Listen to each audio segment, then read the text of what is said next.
ದಿನಗಳ ಬಳಿಕ ಮಳೆಯಾಗಿದ್ದರಿಂದ ಸಹಜವಾಗಿ ವಾತಾವರಣ ತಂಪಾಗಿದೆ, ಕೂಲ್ ಆಗಿದೆ. ಬೆಂಗಳೂರು ಸೇರಿದಂತೆ ದಕ್ಷಿಣ ಒಳನಾಡಿನ ಜಿಲ್ಲೆಗಳಲ್ಲೂ ಮುಂದಿನ 3 ದಿನಗಳ ಕಾಲ ಮಳೆಯಾಗಲಿದೆಯಂತೆ. ಇನ್ನು ಚಾಮರಾಜನಗರ, ಮೈಸೂರು, ಕೊಡಗು, ರಾಮನಗರ, ಕೋಲಾರ, ಚಿಕ್ಕಬಳ್ಳಾಪುರ, ಮಂಡ್ಯ ಜಿಲ್ಲೆಗಳಲ್ಲಿ ಮುಂದಿನ 3 ದಿನ ಹಗುರದಿಂದ ಸಾಧಾರಣ ಮಳೆಯಾಗುತ್ತೆ ಅಂತ ದಕ್ಷಿಣದ 7ನೇ ತಾರೀಕು ದಕ್ಷಿಣದಿಂದ ಒಳನಾಡು ಜಿಲ್ಲೆಗಳಲ್ಲಿ ಹೆಚ್ಚು ಮಳೆಯಾಗುತ್ತೆ. ಬೆಂಗಳೂರಿನಲ್ಲಿ ತಾಪಮಾನ ಕಡಿಮೆ ಆಗುವಂತಹ ಸಾಧ್ಯತೆ ಇದೆ. ಬೆಂಗಳೂರಿನಲ್ಲಿ 37 ಡಿಗ್ರಿ ಸೆಲ್ಸಿಯಸ್ ತಾಪಮಾನ ದಾಖಲಾಗಿದೆ. ರಾಜ್ಯದ ಕೆಲ ಜಿಲ್ಲೆಗಳಲ್ಲಿ ಒಣ ಹವೆ ಮುಂದುವರಿಯಲಿದೆ.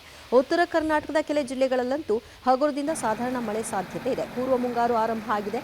ಮೇ 31ರವರೆಗೂ ಪೂರ್ವ ಮುಂಗಾರು ಇರಲಿದ್ದು ಜೂನ್ 1ರ ಬಳಿಕ ಮಾನ್ಸೂನ್ ಸೆಟ್ ಆಗಲಿದೆ.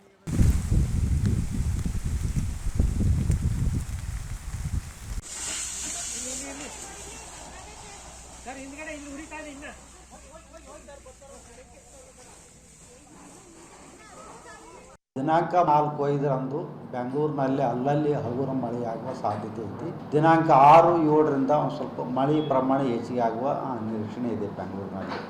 ದಕ್ಷಿಣ ಒಳನಾಡಿನಲ್ಲಿ ಚಾಮರಾಜನಗರ, ಮೈಸೂರು, ಕೊಡಗು, ಮಂಡ್ಯ, ರಾಮನಗರ, ಬೆಂಗಳೂರು, ಕೋಲಾರ, ಚಿಕ್ಕಬಳ್ಳಾಪುರ ಜಿಲ್ಲೆಗಳಲ್ಲಿ 3 ದಿವಸ ಅಲ್ಲಲ್ಲಿ ಹಗುರವಾಗಿ ಮಳೆಯಾಗಬಹುದು. 6 ಮತ್ತು 7ನೇ ತಾರೀಕಿನಿಂದ ದಕ್ಷಿಣ ಒಳನಾಡಿನಲ್ಲಿ ಮಳೆ ಪ್ರಮಾಣ ಹೆಚ್ಚಿಗೆ ಆಗುವ ಸಾಧ್ಯತೆ ಇದೆ. ಬೆಂಗಳೂರಿನಲ್ಲಿ ಗರಿಷ್ಠ ಉಷ್ಣಾಂಶ ಇವತ್ತು ಒಂದು 37